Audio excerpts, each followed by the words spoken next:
everyone. Thank you for joining us for the 2022 launch of our Heat Relief Network. My name is Kelly Williams. I'm the Director of Human Services at the Maricopa Association of Governments. To get started this afternoon, it would be great if you could leave your name and email address or organization in the chat. That would be fantastic. So we can have an idea of who is available or who has attended today. As a reminder, for those of you who have colleagues who are not able to join us today, we are recording today's webinar or today's conversation, and it will be available on the Maricopa Association of Governments Human Service YouTube page. And I'll make sure to put that link in both the chat before we're done, and also I'll make sure to email everybody out once the recording has posted. Rhonda, I see that your hand is up. Did you have something you want to say? The chat is disabled for me. I don't know if it is for everyone else. Chat is disabled. Okay. Well, then we will not be putting our There email you go. address. It's unlocked now if you want to enter some chat. Yeah. Okay. Thank you very much, Jeremy. It is now unlocked. Thank you for letting me know. Okay. Well, to get started, I just wanted to run through the agenda briefly. I'm going to kick us off today with just an overview of what the Heat Relief Network is. I imagine many of you have participated in the past. We're going to talk about frequently asked questions, a few questions that we have of you on how to improve the network for 2022. And then I'm going to hand it over to my colleagues at ASU, with Melissa's going to talk to us about the Cooling Center Response Network. And after Melissa is done, we're going to hand it over to our colleagues at the City of Phoenix to talk about optimization mapping and what that might look for 2023 planning. Recognizing that our overall goal of the Heat Relief Network, of all of these efforts, is to reduce the number of heat-related deaths in our region, ideally to zero.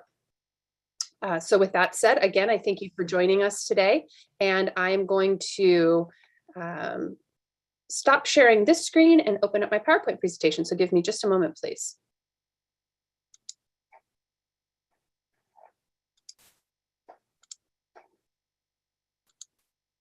Okay, can somebody let me know if you can see the PowerPoint? Yes, okay, super. All right, let me go here into presentation mode. All right, so I think we've got this covered. All right, so for those of you who are new here for the first time, like me, this is my first time doing this. I joined MAG in August. What is the Heat Relief Network? This was launched in 2005 after a pretty remarkable heat wave that unfortunately left more than 30 individuals who were primarily homeless dead in our Maricopa County region. There were some leaders at the Arizona Health Department who mapped some of those deaths alongside folks at MAG, and we were able to really pinpoint areas in our community where cooling centers would be a great way to try to address heat-related illness and heat-related death during the warmest parts of our season. What a cooling center is, or what a heat relief network center looks like, varies depending on the available space, but it's a place that somebody can come inside, whether that's inside a building or inside some sort of shelter, like a large commercial tent, and where water is available for that individual. So what does MAG do? We each play a responsibility in this work. The organization I work for, Maricopa Association of Governments, our responsibility is to map what resources are available across the region and to provide that map publicly for both service workers and individuals in the individuals in the community who may be looking for a place to cool off. So to just level set here and go through some of our definitions, what is a cooling center versus what is a hydration center, versus donation sites? Again, a cooling center is a place where people can cool down and there is water available. That could look like every time you walk in the door, somebody's handing you a cold bottle of water. It could look like one of our public libraries where there is a water fountain available. Like I said, it varies depending on the resources at each location, how that looks, but it does require those two elements, both a cooler place that's has some protection from the outside heat and also the availability of water.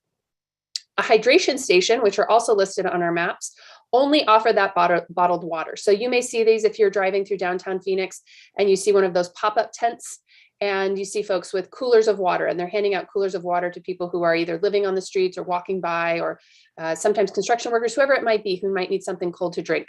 That is a little different than a cooling center where someone can have more availability to cool air and can come in outside of the heat. And then there are donation sites. As you can imagine, to do this work successfully across our region requires quite a bit of donation of both bottled water, toiletries, and other supplies as necessary.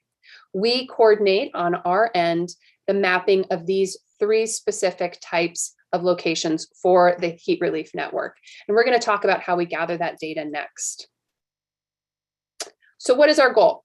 Primarily, we want to end heat-related deaths across our region. We want to make sure that individuals have the availability during the heat of the day to come inside, cool off, and get something cold to drink at a minimum. We want to prevent heat-related deaths and illnesses, and we really want to collaborate and get to know our community partners better who are doing this work from, one end of our large region to the next, from Wickenburg to Queen Creek.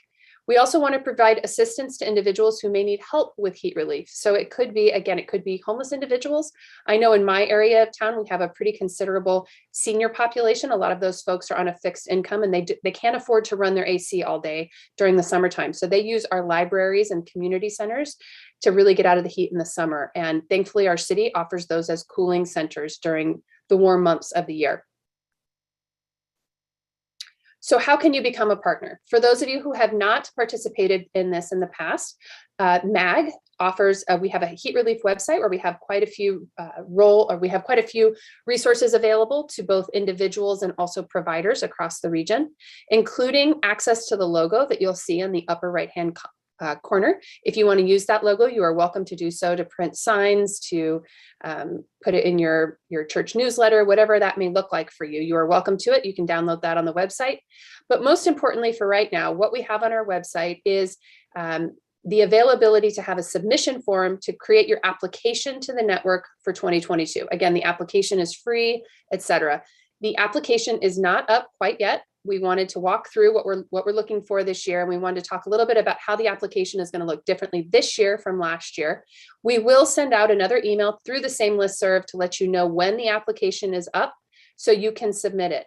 If you have created an application for your organization with sites in the past, you still have to send it in to us again this year. We recognize that sites change, hours change, site contact information changes. We need to gather that information from you annually to again be able to create the most up-to-date and accurate maps of these resources across the region annually. And we are, once we have our map up with those initial applications, we'll also email you again just to have you verify that information and tell us that it looks good. The Heat Relief Network traditionally operates from May 1st through September 30th. We have considered possibly expanding that in 2023 from April 15th through October 15th, recognizing that extra month of work is going to require commitment and buy-in from our stakeholders. So that's something that we wanted to talk about today a little bit. Let me go to the next slide. We can talk about this. So this gets me to the changes in our application process and the changes in how we're handling things a little bit this year. First and foremost, we want to know, if you submit your application through the website that I just mentioned, and you are talking to us about, yes, we are, just as an example, I'm a City of Mesa employee, and these are all of my libraries across the City of Mesa, and this is when our hours are open, and I enter all this information in as the chief librarian for the City of Mesa. And then you find out that your funding has changed, and one of those libraries is not going to be available for that same period of time that you've already submitted the application for. It's really important to us that you follow back up with us and let us know if you have changes. We're going to use that information to update the map. So that way we're not sending folks to you when you're closed. As you can imagine, that's critically important information. So we really rely on you to keep us up to date if things change, recognizing things change. That's just fine. We just want to make sure, again, that our map is most accurate as possible. We also want you to consider, and this isn't necessarily a conversation for today unless somebody feels really passionately about it one way or the other, but we would like you to take this back to your community stakeholders, the people you're working with, to keep your heat relief cooling center, your heat relief, your piece of this pie and this work going. Would you consider expanding from April 15th through October 15th?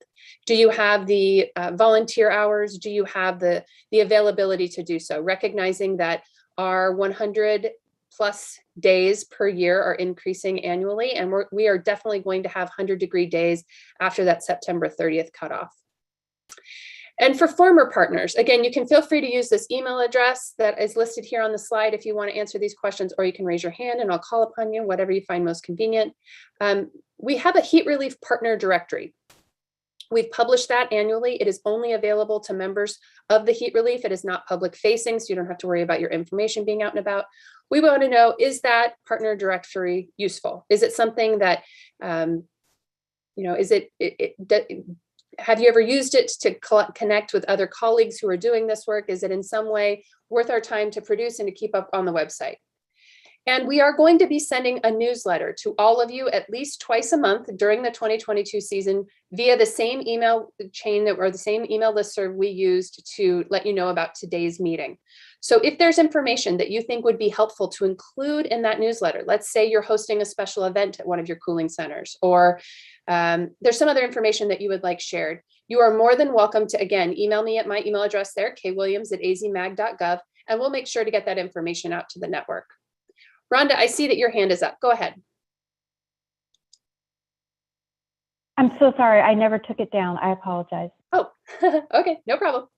If anybody else has their hand up, I can't see it. So if anybody has any other questions or answers to these questions, you're more than welcome to let me know now, or again, you can feel free to email me as well. We are really interested in working with you. I will let you know one other change that we are making to the application this year on our end for the Heat Relief Network.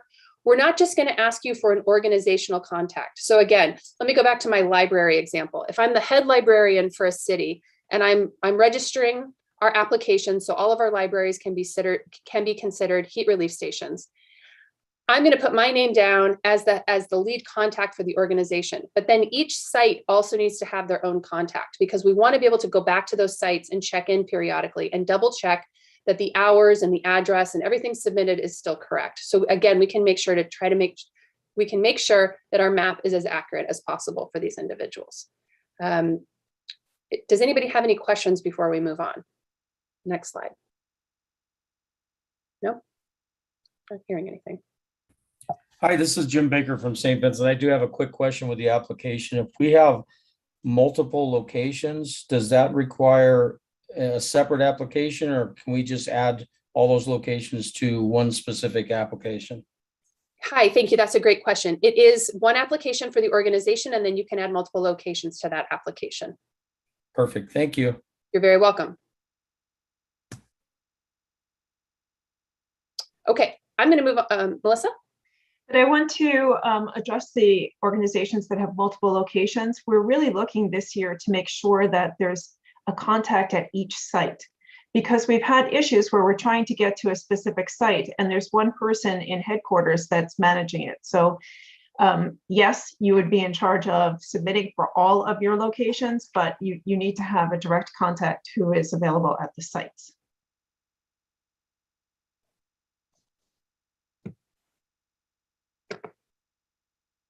Okay, does anybody have any other questions before we move on? I know I'm moving kind of fast here. The big takeaways from today are we're moving forward with the Heat Relief Network as we have in the past. We are trying to make some specific changes to the application to make the information more accurate, and ways for our follow-up to be a little bit easier and more efficient on our end. And we want to just communicate as much as we can with you all about the timeline, what we're looking at, and hear from you what your needs are. So with that, I also want to recognize that the Heat Relief Network and MAG's mapping resources for this process is different from what ASU brings to the table. And I'm going to hand it off to my colleague, Melissa, to share a little bit more about the Cooling Response Network. Melissa? Sure. So MAG is in charge of the map and all things that go with the map. So part of the mapping is that there's listed donation sites of where you can drop off stuff. But we've had issues in the past where there are cooling centers that need water or PPE or some other materials, and then they don't really know where to get it or how they're going to move it all around. Or there's an informal network, which may or may not be equitable, because then it's who you know rather than trying to get the resources. So I'm unclear, Kelly, whether or not you show do the other slides show the network? Or can I share my screen just to take them through it? Sure, I think you can share your screen. Jeremy, can we make her co-host? Is that possible? Yes, give me 1 second. Thank you. So we developed this this decentralized donation network, and this decentralized donation network allows for people to, can you see it? Not quite. Now we can. Okay, so this allows for people to request materials and then get them back. So we have not cleared it out from last year. We have an area for cooling center providers and for donors to show up. This is totally transparent. So if you already have a donation network involved and it's working fine for you, we are not looking to cannibalize that at all. We're looking for water, PPE, and then some general supplies like snacks, prepackaged snacks, reusable water bottles, cooling towels, and the like. And then here is a list where you can see, it's thinking, you can see who's requesting items, how much they need, how much was actually inbound, and the request date. So you can go through this list and you can fulfill it as you see fit. Yes, Dave, you have a question. Sorry, Melissa, I didn't mean to interrupt your flow. And hey, everyone, just Melissa, I was realizing as you're introducing the categories of items, we may want to add something in the signage domain for the group's awareness at City of Phoenix. We're going to try to order a big kit of generic signs with left arrows, right arrows, flags, and so on. And I think those could we could feed those into this system, Melissa. So those who are looking for more signage, which is a long recognized challenge in the network, we may be able to help meet that demand. So sorry to interrupt your flow. No, that's a great idea. So yes, we should enter signs. I was going to talk about some of the other things that we need too. So we have a place to register as a donor, and we have a place to register as a cooling center provider. You must be a member of the MAG Heat Relief Network in order to participate in this. I can stop sharing my screen. I want to also point out that the third Tuesday of every month at 2 o'clock, we have a cooling center working group, which looks to take the work that MAG's doing, the work that individual cooling centers are doing. The Arizona Faith Network is doing a wonderful job augmenting the staffing and supplying of cooling centers, and try to bring everybody together so that we can help solve problems together. One of them of which is this last mile problem of signage and how to get people together. We also talk about in this group things like surveys and how do we collect the data that we need, how do we work together to coordinate services. I see my friends from Trees Matter are here. They are talking about getting a truck to help move items from one place to the other, and maybe they'll jump on later in the call. And yeah, so this is our cooling center response network. It's meant to operate on its own to alleviate those calls of, I need 3 cases of water, or I have 300 cases of water. What do I do with it? And I'm sure we'll have questions later on at the end of the presentation.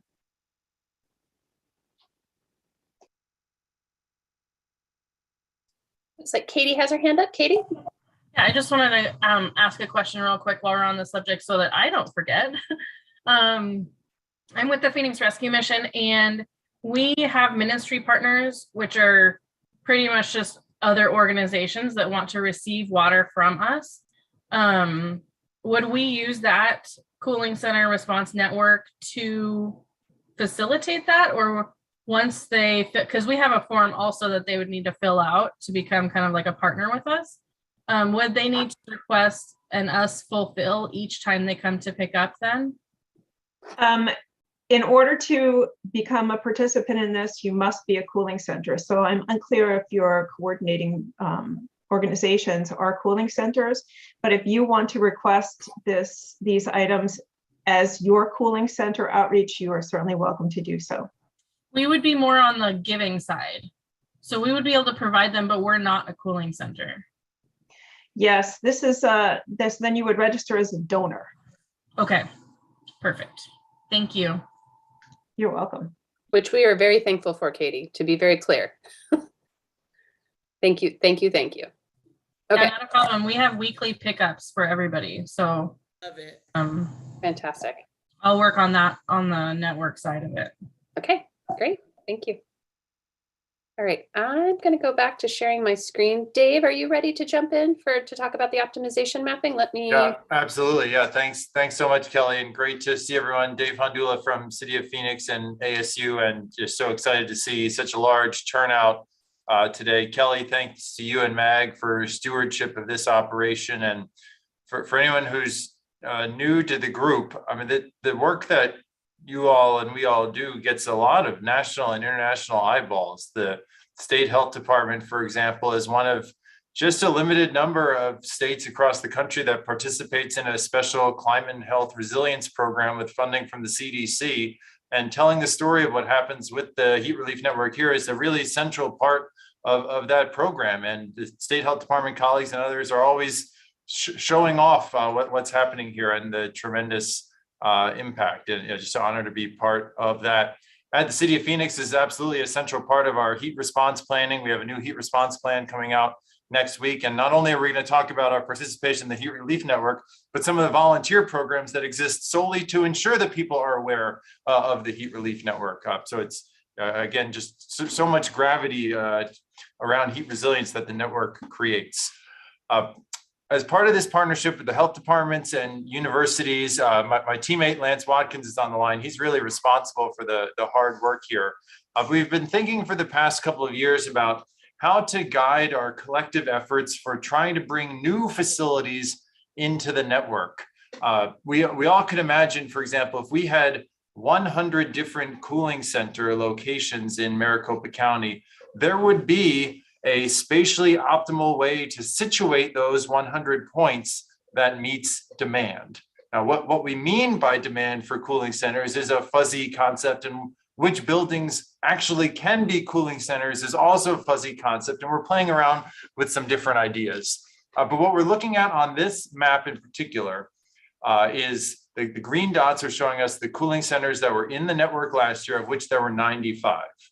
And we asked the question, if all 95 participate again this year, which probably won't exactly happen, so we get those 95 back, where would be the 10 next best mathematically optimal locations to add capacity to the network to meet demand?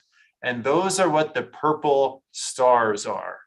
So Kelly, I'll offer a friendly amendment to what you teased earlier. I think we can look at this map not only for 2023, but even for this summer, as we're onboarding facilities, and we know the network is going to evolve as the summer goes on board.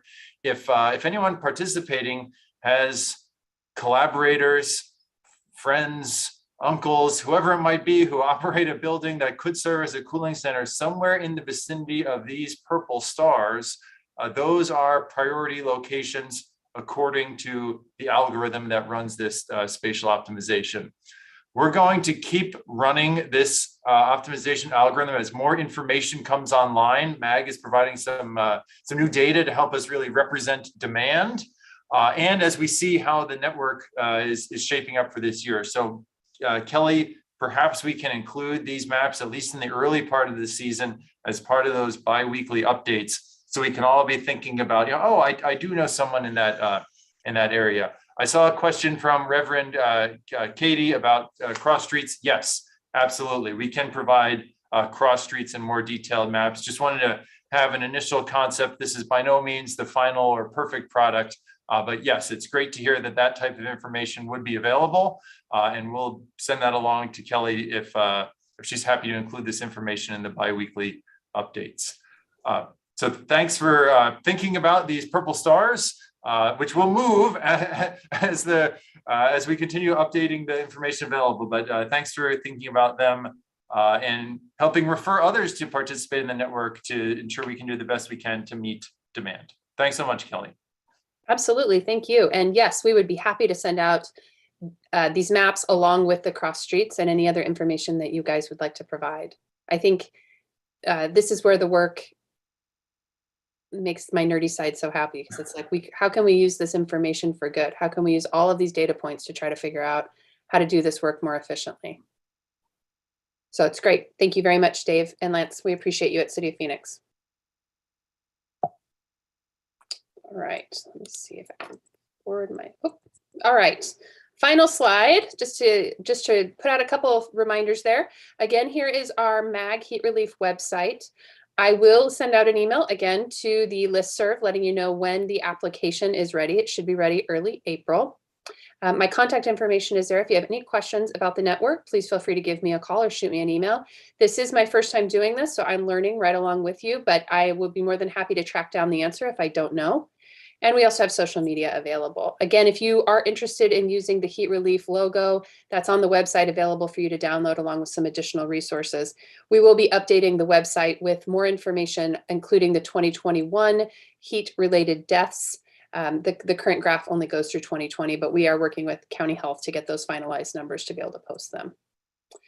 I will stop there, open it up for chat. Anybody can jump in.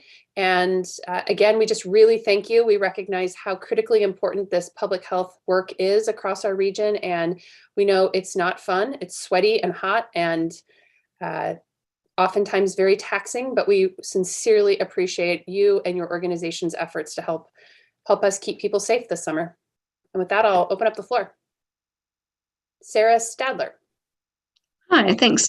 I'm just curious. I'm with Grace Lutheran Church. We're at the cross streets of 3rd Street and Moreland, so just north of Roosevelt. And we've done heat respite since the very first year, or heat relief since the very first year. And we've seen, a dramatic decrease in the number of people who need heat relief around in our immediate neighborhood. And I'm just curious if there has been a county-wide assessment of where people are hanging out who are experiencing homelessness. So it's interesting you say that. Our staff in January worked with volunteers across the region to do the homeless point in time count. It is not a one-for-one, right? Because we recognize that there are individuals who use the heat relief network who are not homeless. But we do have new and updated point in time count data that is being mapped that we plan to overlay with the heat relief network to try to figure out where we may have more homeless populations to be able to who may be in need. The problem with that data is, to be completely transparent, point in time is exactly that. It gives us a snapshot of what it looks like in January. That may look very different come June, July, August. So we're going to try to overlay several different maps of data that we have available to do exactly what you're suggesting, to try to encourage additional or perhaps moving current locations to better address needs. But we recognize that a lot of these folks are transitory. So I hope I answered your question. And thank you for being such a longtime participant. We appreciate you and your folks at Grace. Kelly, if I might jump in on that point, in the county health department strategic planning process, I think one of their clear successes has been their recognition program, the Climate Health Champions. And I wonder if we might build into the Heat Relief Network some service anniversary recognition for these longstanding participants. I wonder if that will help build our culture a little bit as a network. That's a great idea. We could even add to the application this year, how many years has your organization participated? So we could highlight in our newsletters the folks who have done this year after year. That's a great suggestion, Dave.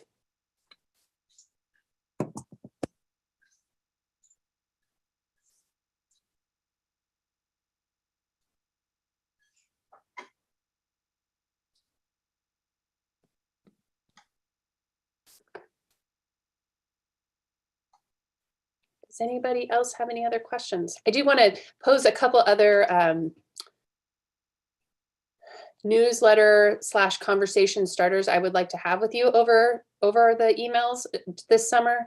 I'm interested to hear from you if you have medical services offered at your cooling center location, and if you don't, if you'd be interested in having a nursing student or a nursing intern come next summer, perhaps. We really want to gauge what other unmet needs you might need at your cooling center and how we can help connect you with resources.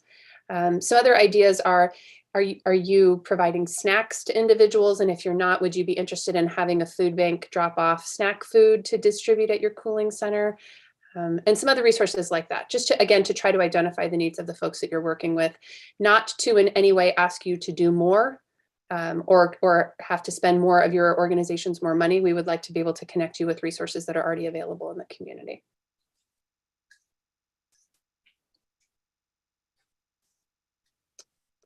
Okay, Katie says, is there a map or a one page we can have our street outreach team hand out while they are working on the streets?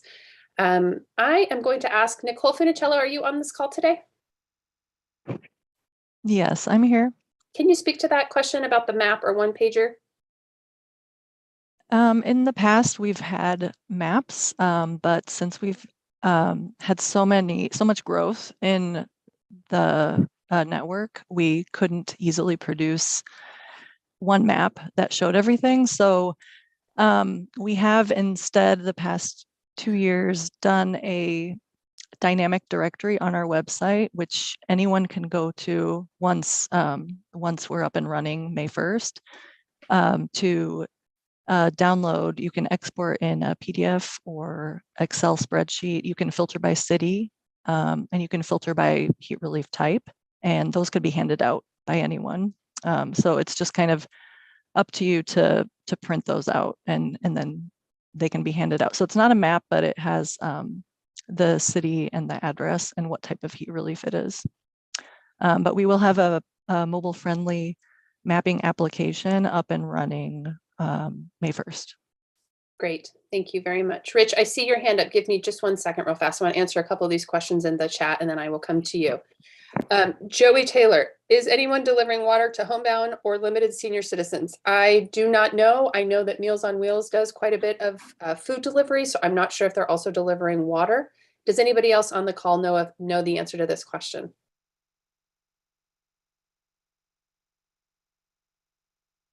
Okay, Joey, I will look into that and get back to you. Trinity Cathedral, yes, it is allowed. It's definitely allowed to hand out water at light rail stations. I think you can hand out water wherever you want. And I think that's a great point of access for lots of folks who, again, maybe riding the light rail just to cool off, especially in the middle of the summer.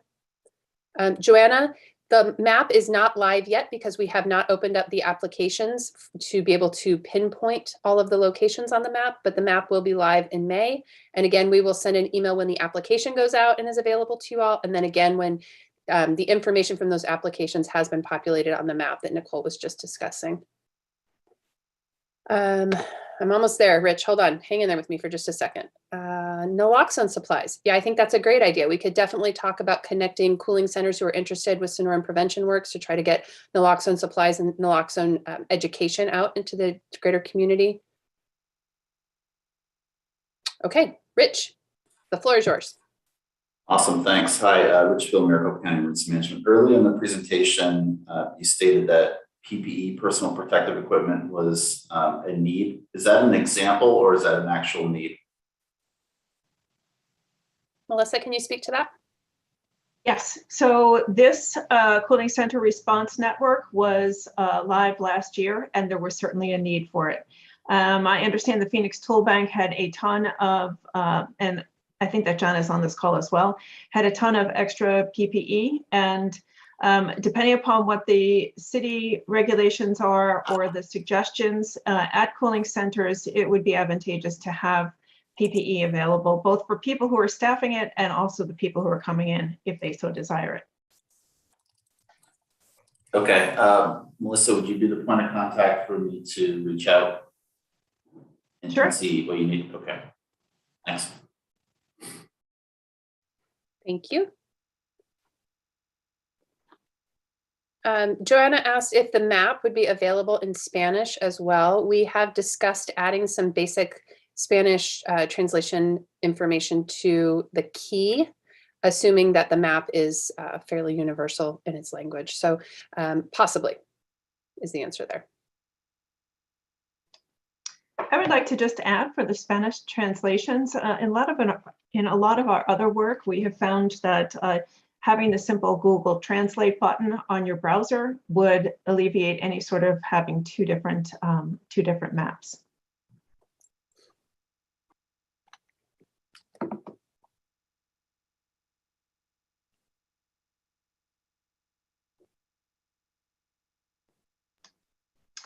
I know that Trees Matter and Phoenix Toolbank have this truck, and I know they had a couple of questions. I'm wondering if either Amy or Jenna want to ask them of this group.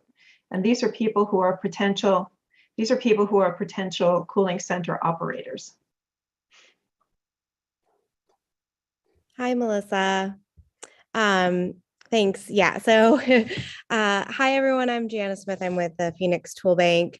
And I think Amy, hi, Amy is on too with Trees Matter. Last year, we submitted and put together a proposal for a truck that would work on heat relief in multiple different components, planting trees being one of them, providing PPE, delivery services, and installing portable AC units is the Phoenix Toolbank's part of it. So one of that would be being able to be, because we have a warehouse, and for those of you who haven't picked up PPE from me in the last 2 years, we do still have some, but that's essentially what we've been doing since COVID, and we figured out that we were pretty okay at being able to take in and then redistribute in smaller quantities for organizations that can't take in pallets at a time of items. And so we want to look at continuing that work and focusing more now on heat relief and water and those types of things, and how we can continue to serve the community through that.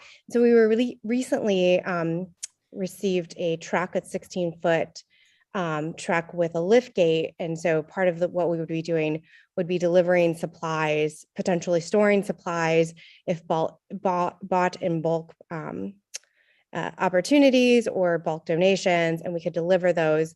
So Melissa and Amy and I had met, and we were kind of talking about, just for those of you that have ran cooling stations in the past, like what kind of supply needs do you have? Can you accept pallets? Are you looking for smaller quantities at a time? And for those of you that would donate or share what you have, what are we looking at pallets? I guess, we got this truck donated, and, is it going to be the right fit for this as far as what needs to be delivered and transported across the county? Just open it up to if anyone has any thoughts or feedback.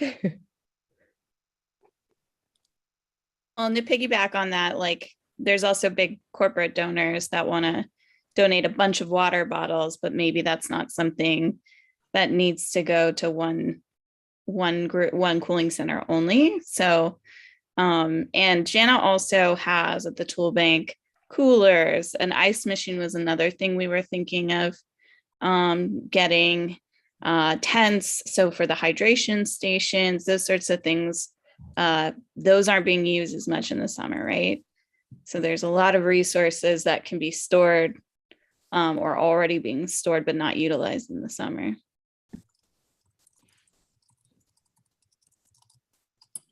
I noticed, sorry.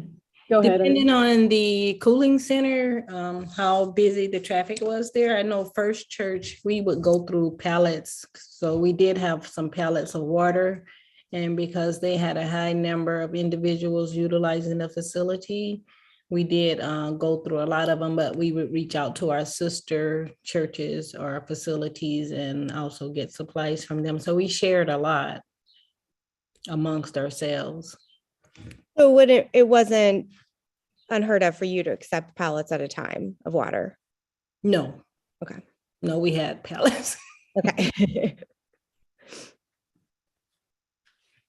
And what was the frequency, would you say? How often did you receive a couple of pallets? We had 1, 2, 3, 4, because we had a lot dropped off. 1, 2, 3, 4, 5, 6. I would say we had at least 6 pallets at a time, but it took maybe like a week or 2 weeks to go through that. But then some of the pallets that we had was Propel water, and most of the, a lot of them, they just wanted the plain water. So it just depends, and we will switch off and borrow, and we work really well together between the other sites that we had.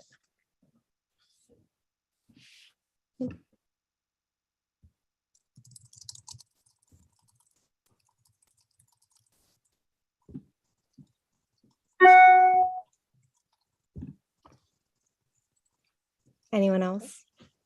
I was going to say I have my hand raised, but I didn't look like anybody was calling, so I'll just go ahead and interrupt like I would in class.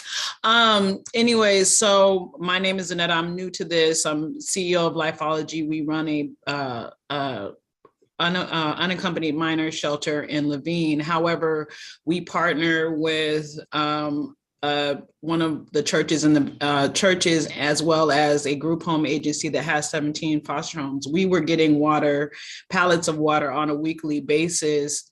And it worked for us because we coordinate with all these different programs and we do several different things. So for us, no donation is too little and no pallet is too big that we're not trying to really serve, the village and the community around us.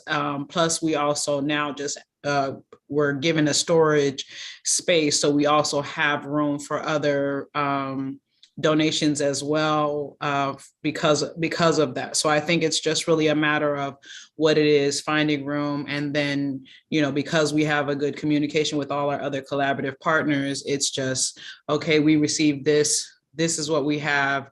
If we can't use it with our kiddos, then we go to the other kiddos, and then, we go to the community after that and basically pass it around.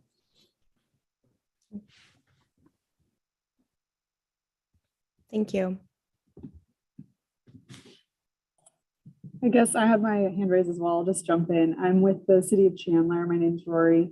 And we have a lot of city facilities. So we lean on our local Chandler Salvation Army pretty heavily for a lot of our water needs. But there were times where either our schedules didn't align or it would have been easier to have that water on hand so that when our libraries call or our rec centers or whoever is the ones handing out those waters, we had it available. So we ended up accepting I believe it was just 1.5 pallets from Salvation Army so that we could have some on hand, ready to go. And that worked really well for us. I don't know if our Salvation Army will be doing that again this year. So if not, we would be definitely in need. We have a lot of people that utilize our city facilities as a place to even our people experiencing homelessness here. Tumbleweed Rec Center, or libraries, or even our City Hall facility, where people will come in and specifically ask for it. So we would definitely be in need. I'm going to put my email in the chat. And so if anyone has any other thoughts, we're just interested we wanted to get this truck to address heat by planting trees on the off season. And we thought, what could we do with it in the summer? So we're just really looking at how we can fill some of the gaps. So if anyone has any other thoughts or feedback, feel free to email me. And I appreciate the feedback.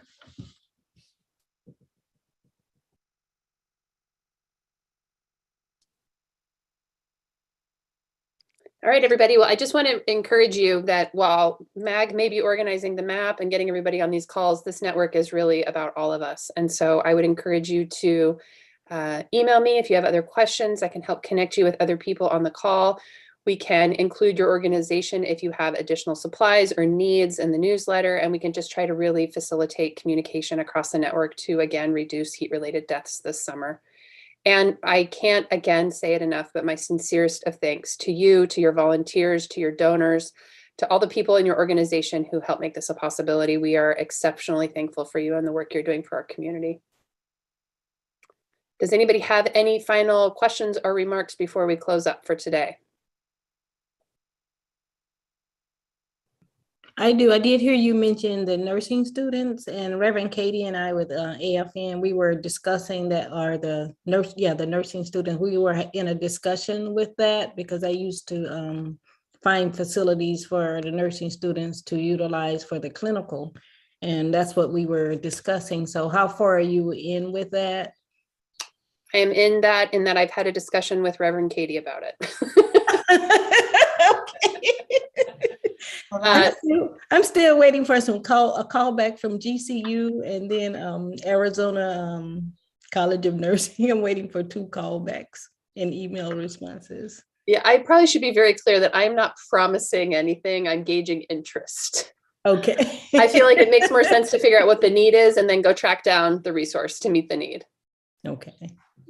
But I appreciate you, Irene, and I will come to you when I've got more of my ducks in a row. Okay, and I'll contact you if I get any callback. That sounds great. Thank you. Okay. And Reverend Katie, I see your hand up. Yeah, I have a quick question. Do we know if 2-in-1 is going to be providing rides again this summer? That was really critical last summer, I think. And if that happens, I don't know if the funder is on this call. I think that's going to be essential so that we can kind of strategize to have some larger centers and put more resources in those larger centers and having one every kind of half mile. I do not know the answer to that question. Is 2-in-1 or the funder on this call and can jump in?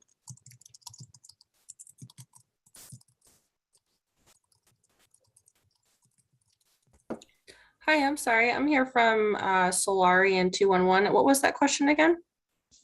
Are you all providing rides again? Yes, that is the plan. We will be providing rides to cooling centers and heat relief stations. So yeah, we're looking to build that out a little bit more in the coming months, but yes, that is the plan. Very cool. We definitely had people utilize that and it was really neat to watch it work. That's great. Excellent. Wonderful news, And Danielle. so to access that, they call 211. And also I was wondering, is that also offered on tribal lands?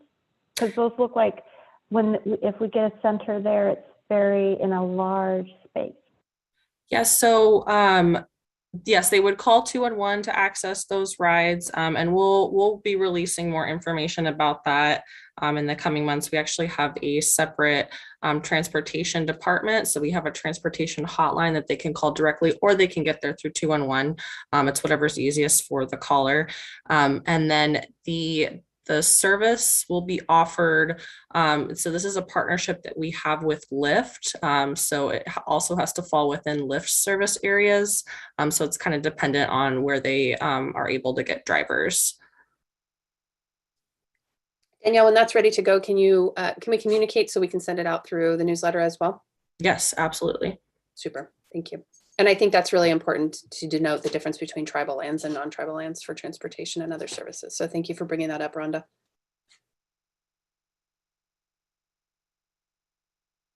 All right, with that, I'll give you back 12 minutes of your day. Thank you very much for joining us today. We will be in touch this summer and we look forward to hearing from you.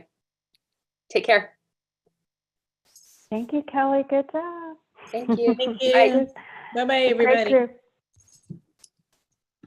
Thank you.